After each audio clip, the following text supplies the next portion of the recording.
You're listening to School Counseling Simplified, a podcast with easy-to-implement strategies for busy school counselors. Here's your host, Rachel Davis from Bright Futures Counseling.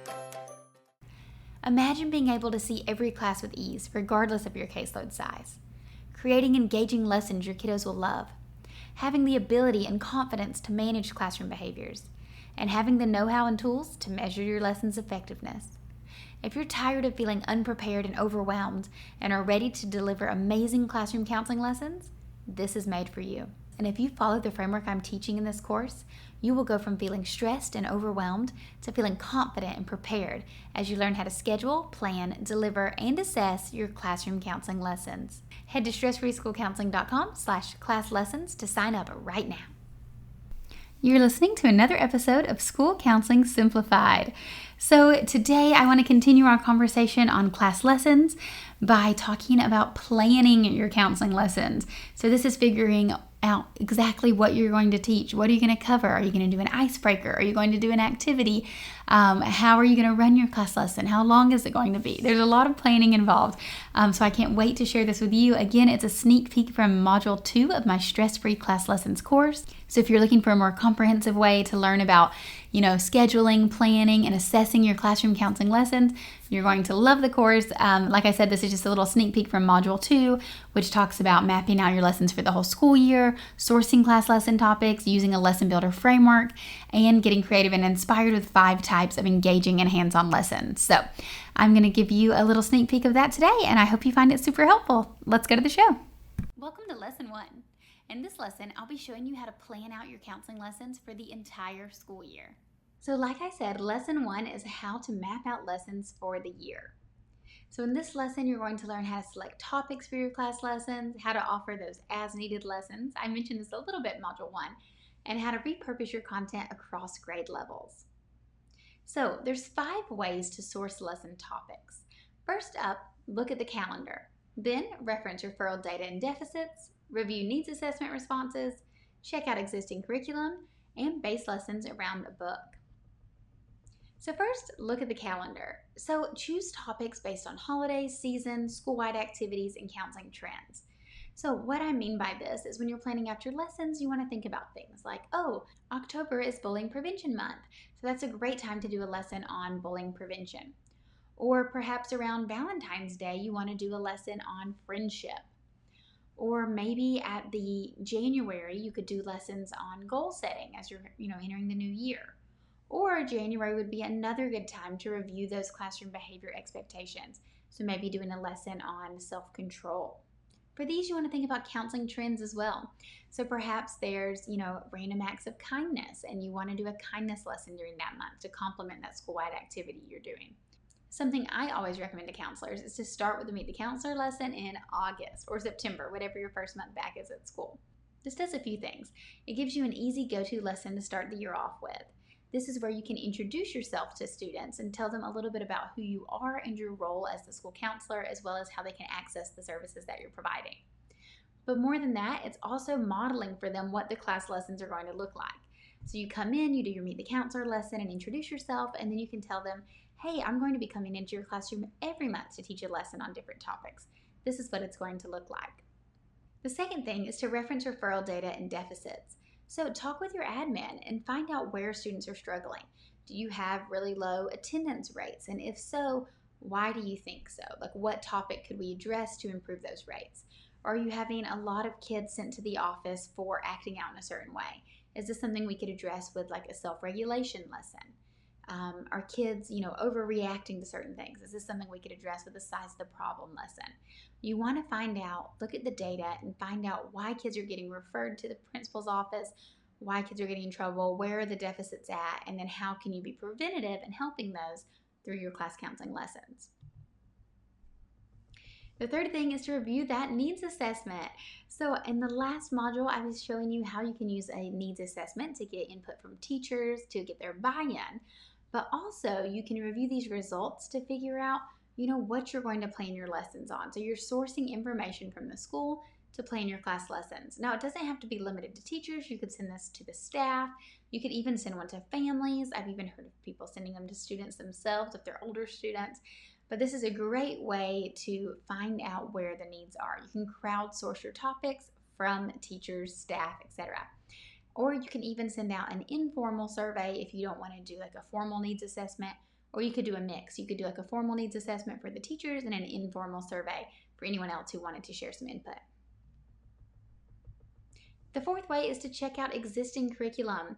So perhaps your school has a curriculum that they're supplying you with. That is amazing. That's less you have to plan. Now, it doesn't give you as much freedom, because you might have to follow their curriculum. But like I said, it does make lesson planning a breeze. So I recommend that you consider combining a provided curriculum with your own lessons. This is what I've done in the past, because sometimes the provided curriculum can be like a little dry, or it just doesn't seem like what you would teach. So you can, combine it, use that as your core lesson, but then maybe find some supplemental materials to enhance it, like a few videos or activities that you want to use in addition to that. For example, at my school, I was provided with Second Step, and while I did see the value in the lessons and I did like some of them a lot, there were some that I wanted to enhance and kind of put my own twist on or make a little more engaging or a little more fun. So it's nice to have access to this evidence-based curriculum to use with your students, but you can always mix it up a little, spice it up by adding some fun things as well. And number 5, base lessons around a book. So you can select a book with themes that you want to base your counseling lessons around. Now, this I have done as well. It was actually my principal's idea. So he really liked the Pyramid of Success by John Wooden.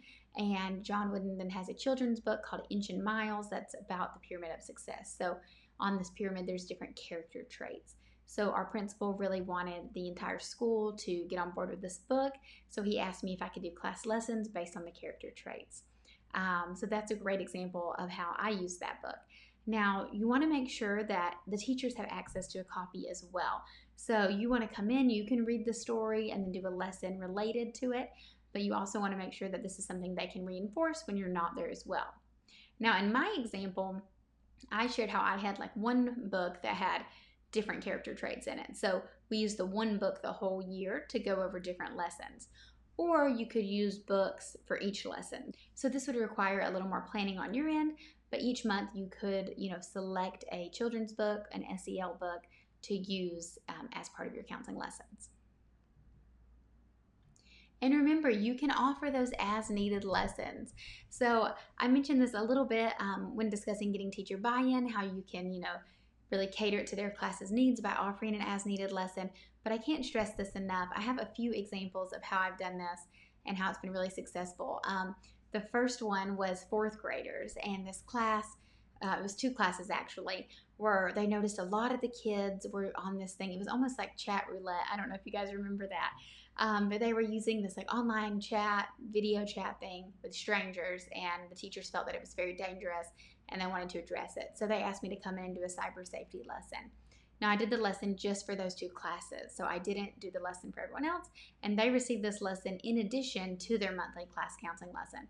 So for example, if that month we were doing conflict resolution, those 2 classes got the conflict resolution lesson just like everyone else, as well as this bonus lesson. Now, I also did this with a 2nd grade class at a different school. They were struggling with sportsmanship at recess, so the teacher tells me, hey, a lot of my students are struggling with this, majority of the class. So instead of pulling the majority of the class out to come see me individually, I decided to push in and I taught a lesson on sportsmanship to the class. So that was a great preventative way to stop these issues during soccer and recess from happening. And lastly, at the high school level, we noticed we had a lot of kids vaping. So we had students who were like sneaking off to the bathroom to vape at school. So what I did for this case was I actually collaborated with our health teacher because, this was a health concern as well.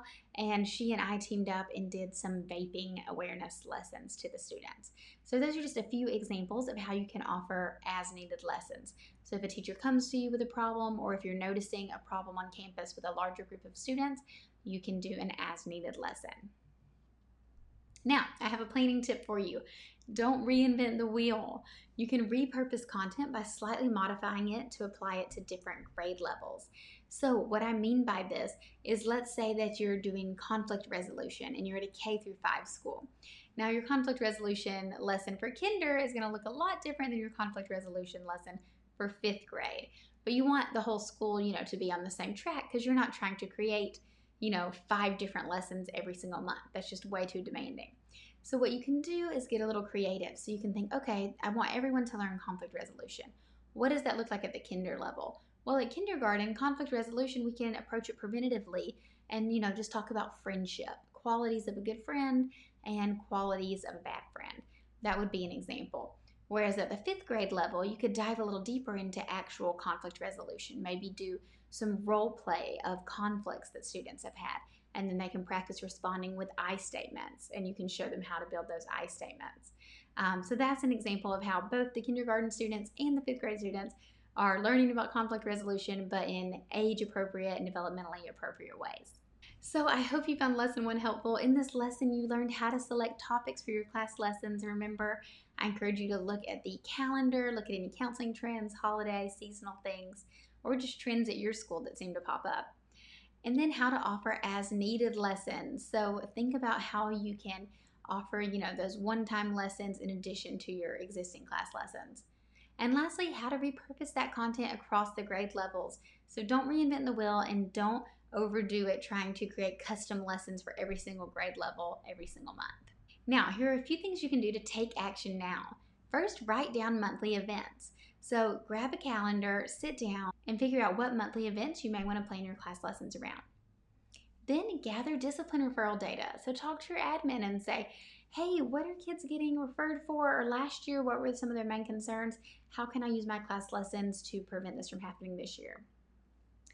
Third thing, prepare your needs assessment. So check out the tech library. I'll give you a tutorial of how you can create your own needs assessment, as well as in the resource library, you can download a template so you can just simply fill in the blanks. Then find out if your school is providing you a curriculum. So ask, if you're returning to your school, you may already know, but if you're new at your site or a new school counselor, find out, will a curriculum be provided for me? And lastly, research books that you may want to use if applicable. So if you decide that you want to use picture books, go ahead and do some research on which books you want to use for which topics, or maybe you can find a book like the one I said where it has a lot of different character traits or SEL topics wrapped up into one book. Okay, let me give you a sneak peek of what Lesson 2 is going to look like. In Lesson 2, you're going to learn the 5 components of a classroom counseling lesson, how long each step should take, how to repurpose content across the tiers, and how to create lessons using Canva and Google Slides. Okay, I'll see you in Lesson 2. Thanks for listening to School Counseling Simplified. You can find the links from today's episode in the show notes. If you'd like to connect with Rachel, she's on Instagram and Teachers Pay Teachers at Bright Futures Counseling. Be sure to subscribe to the podcast so you don't miss any episodes of School Counseling Simplified. Talk to you next week.